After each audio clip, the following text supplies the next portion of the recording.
자, 오늘 우리가 함께 나눌 말씀은 구약성경 민수기서 10장 33절로 36절이 되겠습니다.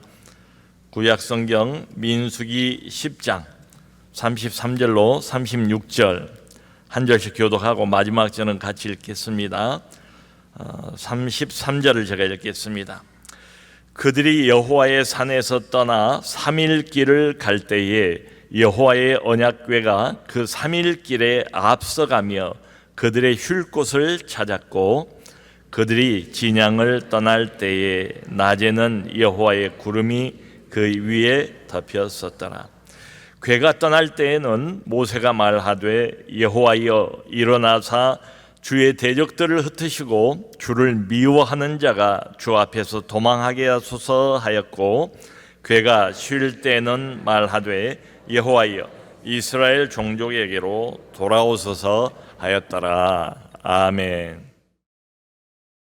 지난 2월 말경에 시작된 미국과 이란의 전쟁이 최근에 일단 합의를 해서 휴전에 들어갔습니다. 참 온 세계에 기쁜 소식이고 또 다행이다 이런 생각들을 하게 됩니다. 근데 지난 4월 초인 것 같아요. 그때에 이런 일이 있었습니다. 미국의 F-15 전투기 한 대가 이란군에 의해서 격추를 당했어요. 조종사가 두 사람인데 한 사람은 진즉에 안전하게 탈출을 했고, 한 사람은 다리에 부상을 당했습니다.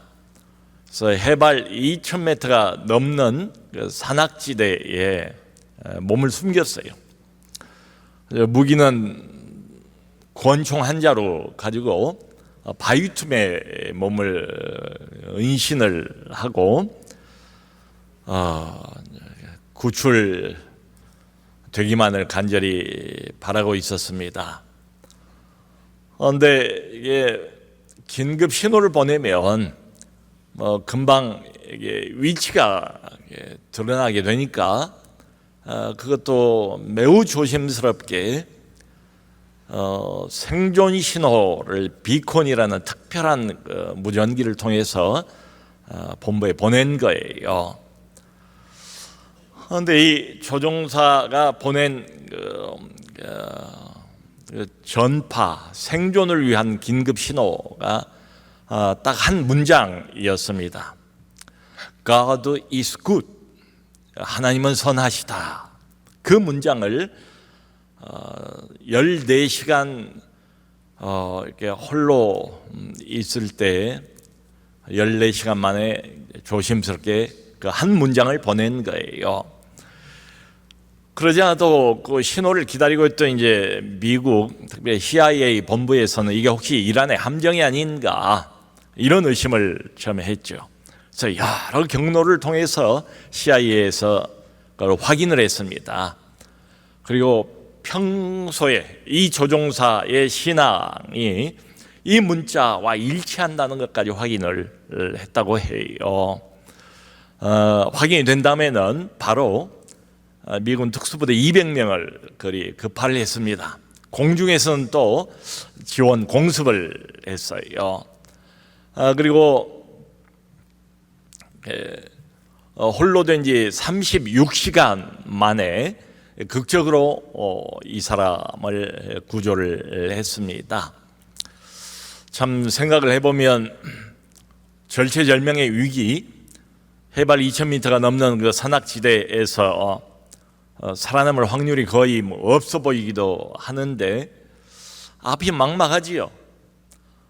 그런데 이 조종사가 마치 고백처럼 급하게 보낸 그 신호, 그 말처럼 하나님은 선하시다. 선하신 하나님께서 앞장서셨고, 그리고 이 조종사를 기어이 구출해 내셨습니다. 여러분, 우리도 광야 인생길 걸어가면서 뭐 종종 막막하잖아요. 도대체 어디로 가야 할지, 이렇게 가면 앞에는 뭐가 기다리고 있을지 도무지 알 수가 없는 이런 상황 맞닥뜨리게 됩니다. 근데 그때마다 우리가 기억할 것은 선하신 하나님, 우리보다 누가 앞장서 가는가, 내 광야 인생길 누가 먼저 앞장서 가는가, 이걸 좀 기억할 필요가 있어요. 오늘 우리가 읽은 민수기 10장의 내용은 바로 그게 핵심입니다. 메시지예요. 그러니까 지금까지 이제 광야 여행을 잘 준비를 했잖아요. 그리고 오늘 본문에서는 드디어 이제 군대 조직으로 편성을 한 이스라엘 전체가 움직이기 시작하는 장면입니다. 시내산을 본격적으로 떠나고 광야로 들어가서 본격적인 행진, 광야 여정을 처음 시작하는 장면이에요. 그런데 여기 성경 11절을 보면 그게 언젠가까지도 아주 정확하게 나와 있어요. 이때가 출애굽한 지 2년째 되던 2월 20일, 이렇게 역사적인 기록, 사실, 사건으로서의 기록이라는 것을 잘 보여주고 있습니다. 지금까지 한 1년 정도 시내산 아래에 머물러 있었지요. 그동안에 하나님의 계시를 받았고 또 여러 다양한 하나님의 은혜를 받았어요. 출애굽하고 난 다음에 최초에 머문 장소가 바로 여기 아닙니까? 한 1년이 지났어요. 뭐 짧은 세월은 아니잖아요. 여기가 익숙한 자리예요. 이 사람들 모두에게는 여기가 계시도 받았고 은혜도 받았던 자리입니다. 근데 여기에 머물지는 못해요. 이제 드디어 광야로 들어가야 됩니다. 여행을 시작해야 됩니다. 근데 도대체 어디로 가야 할지, 또 얼만큼 걷고 언제 쉬어야 할지, 이런 걸 아무것도 알 수가 없어요. 또 가다가 언제 어디서 대적이 자기들을 갑자기 공격할지 이것도 알 수가 없어요. 여러분, 우리 광야 인생길도 이와 비슷하다고 생각을 해요. 보면은 뭐 사방을 둘러보면 온갖 위험으로 가득 차 있고 불확실성, 예측할 수가 없어요. 알 수가 없어요. 미래에 대한 불확실성으로 가득 차 있는 게 우리의 광야 인생길 아닌가 싶어요. 시내산에 머물러 있는 게 훨씬 낫습니다. 교회라는 이 울타리 안에 머물러 있는 게 훨씬 낫습니다. 여기는 은혜를 받는 장소잖아요. 또 하나님을 믿는 사람들끼리 함께 모여 있잖아요. 여기가 안전한 이런 장소예요. 거기에 머물지는 못해요. 비록 여기가 은혜 받는 장소 맞고 세상 어디보다도 안전한 장소 맞지만 하나님은 떠나라고 명령을 하시죠. 우리의 삶의 자리로 다시 들어가라 말씀을 하세요. 출발을 해야 됩니다. 그런데 성경을 보면 고마운 것은 이스라엘 백성들, 하나님의 백성들, 이 사람들만 움직이는 게 아니에요. 오늘 중요한 핵심, 또 우리가 꼭 좀 주목할 메시지가 바로 이겁니다. 보면 뭐가 앞장을 서는가 하면 하나님의 언약궤가 맨 앞장을 서요. 여기 보면 33절에 그렇게 나왔습니다. 3일 길을 앞서가며, 광야 여행의 맨 처음 3일 길을 하나님의 언약궤가 가장 앞장섰대요. 여러분, 일반적으로는 이스라엘이 이렇게 움직일 때 언약궤는 가운데 위치를 하게 되어 있습니다. 근데 이게 광야 여행 군대 조직으로 편성하고 난 뒤에 맨 처음 행진이거든요. 그러니까 이게 상징적인 의미가 있지요. 광야 여정의 첫걸음을 언약궤가 선두에 섰다. 이 말은 이 여행, 이 여정 전체를 하나님께서 친히 맨 앞에 서시는 것이다. 이런 말이지요. 그러니까 이렇게 보면은 비록 백성들은 어디로 갈지 방향을 전혀 알 수가 없어요. 하지만 이건 분명하지요. 이 백성들이 이 드넓은 광야에서 자기 길을 스스로 개척하는 건 결코 아니다. 대신에 하나님께서 먼저 가시는 길, 먼저 가시는 그 길을 따라만 가면 돼요. 그리고 여기 33절 뒤에는 그런 말도 나와요. 가다가 이제 날이 저물고 하면 쉬어야 하잖아요. 근데 하나님께서 쉴 곳을 찾았고 이렇게 되어 있습니다. 이 백성들이 스스로 쉴 곳을 찾아서 알아서 쉴 때 쉬고 이런 게 아니에요. 하나님이 쉴 곳을 찾아주셨대요. 이게 뭘 말합니까? 막막한 광야 인생길에서 하나님이 먼저 가셔서 모든 걸 다 탐색을 하신 다음에 가장 적합한 장소를 미리 찾으시고 그쪽으로 백성들을 인도하셨다, 이런 이야기죠. 여러분, 중요한 것은 뭔가 하면 내가 찾지 않았다는 사실입니다. 이 백성들 나침반이 있겠어요? 무슨 지도가 있겠어요? 그 뭐가 있겠어요?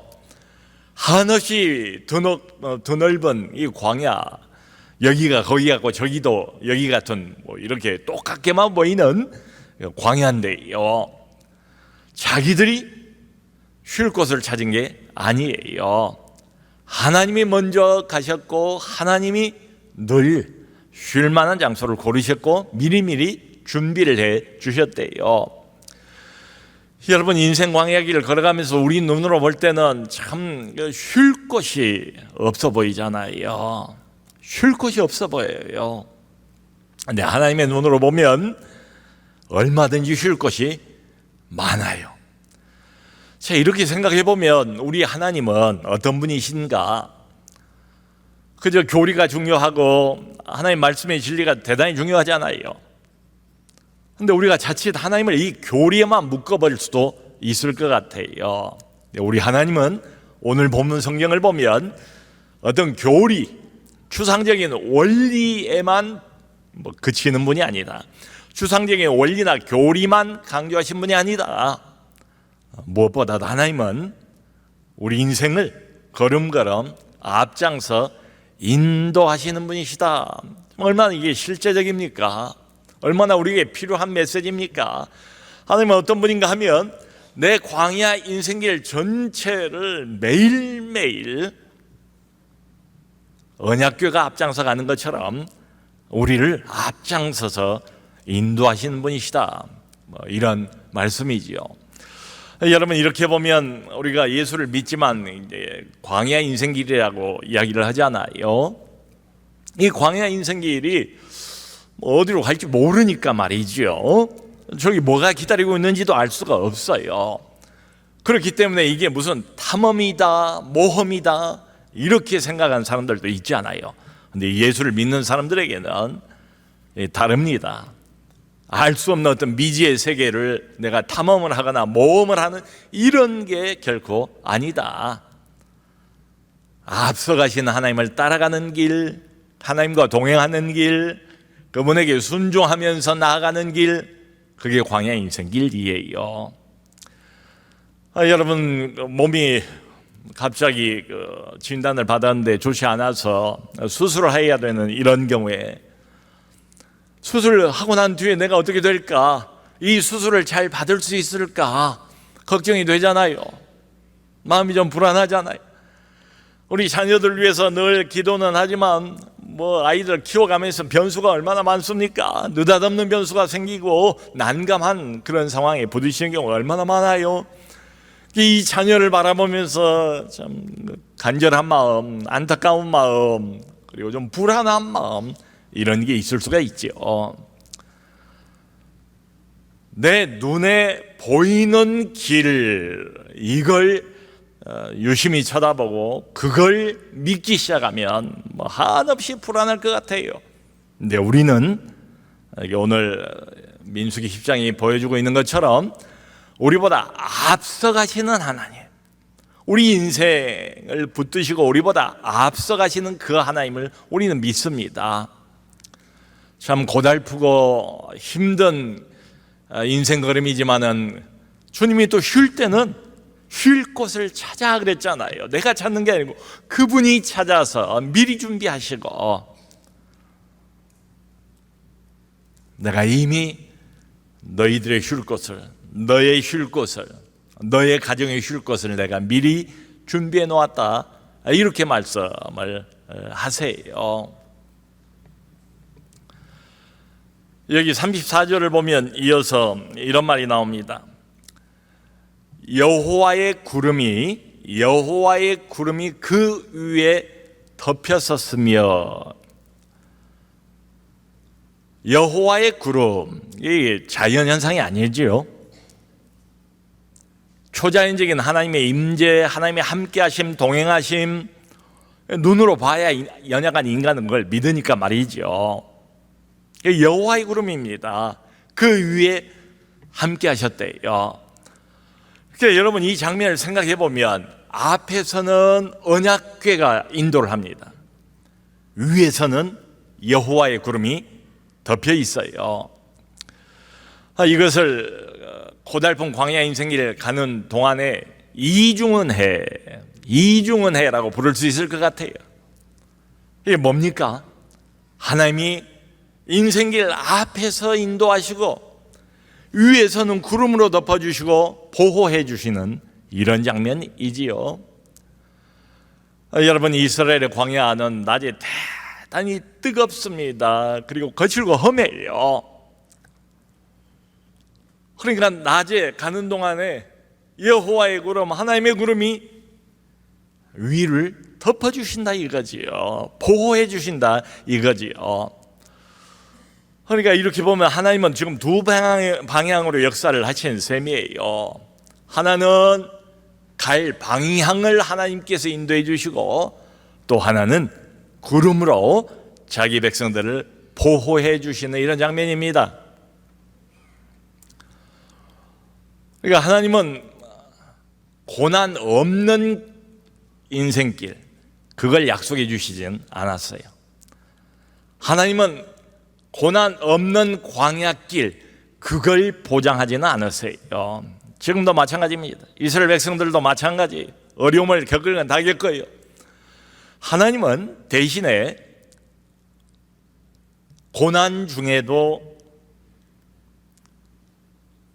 덮는 구름, 하나님의 구름, 여호와의 구름, 고난 중에도 자기 백성을 보호하시는 이 은혜, 자기 백성을 이렇게 구름으로 안고 덮는 것처럼 보호하시는 그 은혜를 하나님 우리 모두에게도 약속을 해주셨죠. 성도 여러분, 우리의 머리카락 하나라도 쇠신다고 우리는 믿고 있잖아요. 그러니까 광야길 가는 동안에 적어도 하나님의 자녀인 우리에게 그저 우연히 일어난 일 있을까요? 없습니다. 우연히 일어난 일은 없어요. 그런데 우리 눈 앞에 벌어지는 이런 일 저런 일을 늘 당면하면서도 우리는 도대체 이게 무슨 의미인지 다 이해를 못해요. 내 눈앞에 펼쳐지고 있는 장면들, 어떤 상황들, 환경들, 문제들, 어려움들, 하나님이 왜 이렇게 하시는지, 왜 저렇게 하시는지 우리는 다 이해를 못해요. 근데 우리는 믿는 게 딱 하나 있습니다. 이 와중에도 여호와의 구름, 우리를 보호하시는 여호와의 구름, 또 나보다 앞장서시는 여호와의 언약궤의 은혜, 우리는 그걸 믿는 거지요. 여러분, 이 백성들 바로 머리 위에 여호와의 구름이 늘 머물러 있었다는 것은 뭘 말하겠습니까? 이 백성들이 하나님을 그만큼 강하게 붙들었다 이 이야기가 아니죠. 얼마나 많이 넘어집니까? 얼마나 많이 시험에 빠집니까? 얼마나 많이 하나님께 불평합니까? 여호와의 구름은 딱 한 가지를 보여줘요. 계속해서 보여줘요. 날마다 보여줘요. 아침에도 낮에도 항상 보여줘요. 그게 뭡니까? 우리가 하나님을 붙드는 증거가 아니고 하나님께서 자기 백성들을 지금 현재 실시간으로 붙들고 계시다 하는 아주 명백한 증거지요. 그게 여호와의 구름이에요. 이제 초여름밖에 안 됐잖아요. 본격적인 이제 여름 초입입니다. 근데 뉴스를 보니까 연일 유럽에는 사상 최고의 기온으로 폭염이 기승을 부리는 것 같아요. 프랑스에서는 그야말로 유례 없이 44도를 넘는 그 폭염이 갑자기 찾아와서 수십 명이 사망을 했다는 뉴스를 보았습니다. 여러분, 이렇게 태양빛이 장렬을 할 그때에 구름 한 조각, 그늘 조금만 있으면 얼마나 참 숨을 쉽니까? 살 수가 있잖아요. 마치 폭염이 장렬하는 것 같은 이런 광야 인생길에서 이 여호와의 구름, 하나님의 임재, 하나님의 동행, 하나님의 함께하심, 여호와의 구름, 그게 우리 인생의 그늘이 되는 거죠. 우리 인생의 그늘이 돼요. 경제적인 어려움을 겪고 통장에는 잔고가 없고 정말 뭘 먹고 사나 이런 걱정을 하면서 사는 그 와중에도 많은 분들이 그런 간증을 하잖아요. 정말 여호와의 구름 같은 은혜가 매일 신기할 정도로 매일, 마치 기손 강가에 숨어있던 그 엘리야에게 까마귀를 통해서 하나님께서 공급을 해주시는 것처럼 절체절명의 위기인 것 같은데 하나님께서 여호와의 구름처럼 매일같이 필요한 것들을 먹을 것을 공급해 주시는 이런 은혜를 우리가 받지요. 여러분, 나이가 들면 또 몸도 약해지고 건강도 예전같이 않잖아요. 그러면 노년의 시기에 또 불안해지지요. 그런데 오늘 성경을 보면 지금 출애굽한 지 2년 2월 20일 날 떠오른 이 구름이 몇 년을 갑니까? 언제까지 가요? 이 사람들이 순종할 때만 구름이 떠오르고 이 사람들이 불순종하고 불평할 때는 구름이 사라져버리고 이런 게 아니잖아요. 광야 40년 처음부터 끝까지 우리를 보호하시는 이 여호와의 구름, 우리 인생의 젊은 날뿐만 아니라 우리가 잘 나갈 때뿐만 아니라, 아니 오히려 우리가 연약할 때, 우리가 부족할 때, 우리가 아쉬울 때에, 이때 여전히 여호와의 구름, 우리 인생 끝날까지 이어지는 이 여호와의 구름, 그걸 좀 기억할 필요가 있어요. 여기 35절, 36절 이런 이야기가 나옵니다. 참 우리에게도 이것을 오늘 본문을 적용할 만한 내용이 여기 기록이 되어 있어요. 자, 구름이 떠오르면 이 백성들도 이동을 해야 하잖아요. 그런데 구름이 떠올라서 백성들이 이동하기 전에 모세가 한 가지 하는 행위가 나와요. 이게 매우 중요합니다. 모세가 언약궤가 출발을 하기 전에 하나님께 기도하는 장면이 나와요. 여호와여 일어나사, 마치 밤새도록 여호와께서 주무시고 있는 것처럼, 마치 사람인 것처럼 여호와를 깨우는 것처럼 기도로 깨우는 이런 형식이지요. 여호와여 일어나소서 하고 모세가 기도를 하고 하나님을 깨운 다음에 언약궤, 그 다음에 하늘 위에서는 구름, 이렇게 됩니다. 그러니까 이 기도를 마치 응답이 나신 것처럼 하나님께서 그날도 앞장서서 인도하시는 거죠. 앞장도 서시고 인도도 하시고 위에서 보호도 하시고 말이죠. 여러분, 그런데 흥미로운 것은 이제 하루 종일 행진을 했잖아요. 그럼 밤에는 쉴 때가 오지 않습니까? 그러면 이제 언약궤가 멈춰요. 멈출 때도 모세가 기도를 한 장면이 나와요. 모세가 이렇게 기도를 합니다.